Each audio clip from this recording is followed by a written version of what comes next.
নমস্কার বন্ধুরা, তিয়াশাস রেসিপিতে সকলকে স্বাগত জানাই।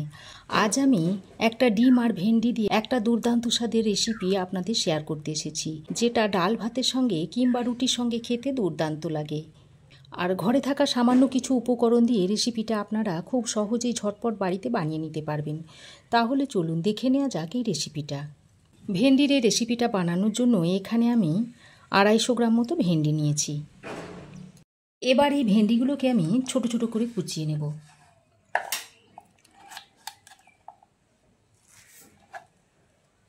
মুখের অংশটা কেটে বাদ দিয়ে এইভাবে ছোট ছোট করে টুকরো করে নিচ্ছি। গরম মানে ঝিঙে, ভেন্ডি, পটল, এই একই সবজি খেতে প্রতিদিন ভালো লাগে না, তাই এইভাবে একটু ঘুরিয়ে ফিরিয়ে যদি সবজিটাকে রান্না করে খাওয়া যায় তাহলে সবজিটা খেতে বেশ ভালো লাগে। ভেন্ডিগুলোকে আমি কাটার আগে বেশ ভালো করে ধুয়ে মুছে নিয়েছি, তাই ভেন্ডিগুলো কাটার পরে আমি আর ধোবো না। ভেন্ডি কাটার পরে ধুলে পরে ভেন্ডির যে পিচ্ছিল ভাবটা সেটা যেতে চায় না। ভেন্ডিগুলো কেটে নেওয়ার পর ভেন্ডিগুলোকে আমি একটা প্লেটের মধ্যে তুলে নিচ্ছি। বন্ধুরা, আমার এই আজকের রেসিপি যদি আপনাদের ভালো লাগে তো একটা অবশ্যই লাইক দেবেন, আর আপনাদের একটা লাইক আমার ভিডিও বানানোর অনুপ্রেরণা জাগায়। আর চ্যানেলে যদি নতুন হয়ে থাকেন তো চ্যানেলটাকে সাবস্ক্রাইব করে চ্যানেলটির পাশে থাকবেন। এবার কড়াই গরম করে দিয়ে দিচ্ছি 1 চামচ মতো সরষের তেল। তেলের মধ্যে 1/2 চামচ মতো গোটা জিরে ফোড়ন দিয়ে দিচ্ছি। এবার কেটে রাখা ভেন্ডিগুলো দিয়ে দিচ্ছি। ভেন্ডিগুলো দিয়ে তেলের সঙ্গে ভালো করে নেড়ে চেড়ে মিশিয়ে নিচ্ছি। দিয়ে ভেন্ডিগুলোকে একটু লালচে করে ভেজে নিতে হবে। ভেন্ডির মধ্যে অল্প একটু নুন দিয়ে দিচ্ছি। নুনটা দিয়ে ভেন্ডির সঙ্গে ভালো করে নেড়ে চেড়ে মিশিয়ে নিতে হবে। তারপর ভেন্ডিটাকে একটু লালচে করে ভেজে নিতে হবে। দেখুন, দেখতেই পাচ্ছেন যে ভেন্ডিগুলোকে আমি এরকম একটু লালচে করে ভেজে নিয়েছি। এবার এই ভেন্ডিগুলোকে একটা পাত্রে তুলে নিচ্ছি। এইভাবে ভেন্ডি ছোট ছোট করে ভেজে আপনারা শুধু মুখেও খেতে পারেন, সেটাও খেতে বেশ ভালো লাগে। দেখুন, সমস্ত ভেন্ডি আমি একটা পাত্রে তুলে নিয়েছি।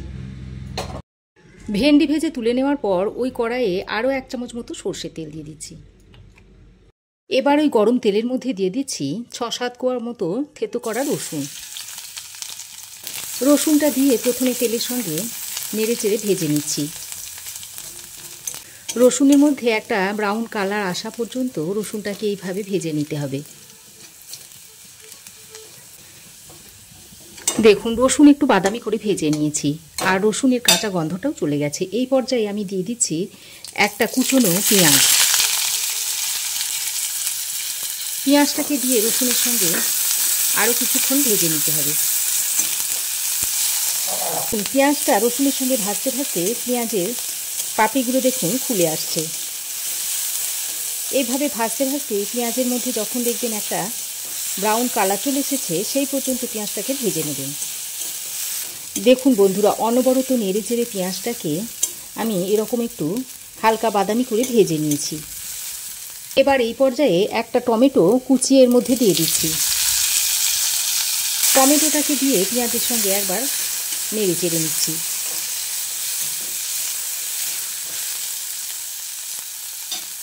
আর আমি এর মধ্যে দিয়ে দিচ্ছি পরিমাণ মতো নুন। আগে আমি ভেন্ডিটা ভাজার সময় ভেন্ডিতে একটু নুন দিয়েছি, সেই পরিমাণ অনুযায়ী নুনটা দিয়ে দিলাম। দিয়ে দিচ্ছি 1/2 চামচ মতো হলুদের গুঁড়ো, 1/2 চামচ দিয়ে দিচ্ছি জিরে গুঁড়ো, ধনে গুঁড়ো দিয়ে দিচ্ছি 1/2 চামচ, রঙের জন্য দিয়ে দিচ্ছি কাশ্মীরি লঙ্কার গুঁড়ো 1/2 চামচ, আর ঝাল লঙ্কার গুঁড়ো দিয়ে দিচ্ছি 1/4 চামচ, আর অল্প একটু গরম মশলার গুঁড়ো দিয়ে দিচ্ছি। এবার এর মধ্যে অল্প একটু জল দিয়ে মশলাটাকে বেশ ভালো করে কষিয়ে নিতে হবে। এই সময় একটু জল না দিলে মশলাটা ভালো করে কষানো হবে না, তাই আমি জলটা এর মধ্যে দিয়ে মশলাটাকে কষিয়ে নিচ্ছি। দেখুন, প্রায় 3-4 মিনিট সময় ধরে অনবরত নেড়ে চেড়ে মশলাটাকে আমি বেশ ভালো করে কষিয়ে নিয়েছি। আর দেখুন, টমেটোগুলো গলে গেছে, আর মশলা থেকে দেখুন তেলও ছাড়তে শুরু করেছে। এবার এই পর্যায়ে আমি একটা ডিম এর মধ্যে ভেঙে দিয়ে দিচ্ছি। ডিমটা দিয়ে অনবরত নেড়ে চেড়ে একটা ভুর্জি বা ভুজিয়া বানিয়ে নিতে হবে। আর ডিমটা যেন দেখবেন বড় বড় দানা না থাকে, যেন ডিমের মধ্যে ছোট ছোট দানা তৈরি হয়, তাহলে এটা খেতে ভালো লাগবে। আর এই সময় গ্যাসের ফ্লেমটাকে লো টু মিডিয়ামে রেখে ডিমের ভুজি বা ভুজিয়াটা বানিয়ে নিতে হবে। আমি এখানে যে পরিমাণ ঢ্যাঁড়স নিয়েছি তাতে আমি একটা ডিম দিয়ে দিয়েছি। আপনারা যে পরিমাণ ঢ্যাঁড়স নেবেন সেই পরিমাণে ডিমটা কম বেশি করে নিতে পারেন। বন্ধুরা, ঢ্যাঁড়সের রেসিপি আপনারা অনেকভাবেই তৈরি করে খেয়েছেন, তো একবার এইভাবে বানিয়ে খেয়ে দেখবেন। ডাল ভাতের সঙ্গে কিংবা গরম গরম রুটির সঙ্গে এটা খেতে দুর্দান্ত লাগে। আর এই রেসিপিটা থাকলে আপনারা দুটোর জায়গায় 4টে রুটি খেয়ে নেবেন। আর ভাত হলে একটু বেশিই খাবেন। এবার এই ডিমের মধ্যে থেকে জলটাকে পুরোপুরি শুকিয়ে নিতে হবে, শুকিয়ে একটু এরকম ঝুড়ো ঝুড়ো বানিয়ে নিতে হবে, তাহলে রেসিপিটা খেতে বেশ ভালো লাগবে। দেখুন বন্ধুরা, ডিমের ভুজি বা ভুজিয়াটা আমি খুব ভালোভাবে মিহি করে বানিয়ে নিয়েছি। এবার আমি এই যে ভেজে রাখা ভেন্ডিটা সেটা আমি এর মধ্যে দিয়ে দিচ্ছি। ভেন্ডিটা দিয়ে ডিমের ভুজিয়ার সঙ্গে ভালো করে নেড়েচেড়ে মিশিয়ে নিতে হবে।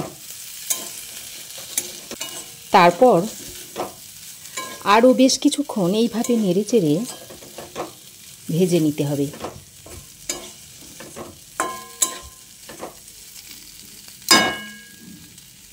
তো দেখুন বন্ধুরা, ডিম দিয়ে ঢ্যাঁড়সটাকে আমি বেশ সুন্দর করে ভেজে নিয়েছি। এখানে আপনারা চাইলে কিছু ধনেপাতার কুচি কিংবা কসুরি মেথি ছড়িয়ে ভালো করে নেড়েচেড়ে নামিয়ে নিতে পারেন, তবে আমি আর কিছু দিলাম না, এটা প্লেন রেখে দিলাম। আর দেখুন ঢ্যাঁড়সটা দেখতে কতটা সুন্দর হয়েছে, খুবই লোভনীয় লাগছে দেখতে। দেখুন আমি গ্যাসের ফ্লেমটা বন্ধ করে ডিম দিয়ে ভেন্ডি ভাজাটা আপনাদের সার্ভ করে দেখাচ্ছি। ডাল ভাতের সঙ্গে তো এটা খেতে ভালো লাগেই, এছাড়া রুটি দিয়ে খেতে এটা খুবই ভালো লাগে। ডিম দিয়ে ভেন্ডি ভাজার রেসিপিটা আমি এখন একটা প্লেটের মধ্যে সার্ভ করে দিচ্ছি। তো বন্ধুরা, আমার এই আজকের ডিম দিয়ে ভেন্ডি ভাজার রেসিপি আপনাদের কেমন লাগলো অবশ্যই একটা কমেন্ট করে জানাবেন। ভালো লাগলে একটা লাইক ও শেয়ার করবেন, পাশে থাকা বেল আইকনটা অবশ্যই প্রেস করবেন। আর আমার চ্যানেলে নতুন বন্ধু হয়ে থাকলে প্লিজ চ্যানেলটা সাবস্ক্রাইব করার অনুরোধ রইল। আজ এ পর্যন্তই, আবার দেখা হবে নতুন কোনো রেসিপি নিয়ে নেক্সট এপিসোডে। সে পর্যন্ত ভালো থাকবেন, সুস্থ থাকবেন। ধন্যবাদ।